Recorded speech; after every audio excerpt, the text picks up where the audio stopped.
వాదిస్తున్నప్పుడు సమానంగా ఉండాలి కదా. అలాంటప్పుడు రాజు అంటారు, రాజైతే కింద రాలేదు కాబట్టి పక్కన ఇంకొక సింహాసనం వేసి నన్ను కూర్చోబెట్టచ్చు.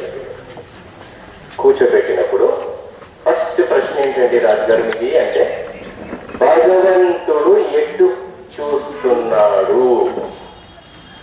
అయ్యో ఇంత చిన్న విషయం మీకు అర్థం కాలేదా అంటారు. అయ్యయ్యో రాజుగారు చాలా బాధైన విషయం, మీరు రాజేనా అయ్యారు, మీరు ఈ విషయం అర్థం కాదు అన్నారు. బటులను రమ్మంటాడు. బటులు కంటాడు ఒక మట్టి ప్రమిద తెమ్మంటాడు. మట్టి ప్రమిద తెచ్చి దాంట్లో నూనె వేసి తెలియగానే, రాజుగారు మీకు అర్థమైందా అంటాడు. రాజుకి చెప్పని కొట్టాడు. అలా దించేసుకుంటాడు. దీపం ఎటు చూస్తుంది? అంతటా చూస్తున్నారు. దీపం ప్రకాశుడు అంతటా చూస్తున్నారు. సరే రాజు అన్నాడు,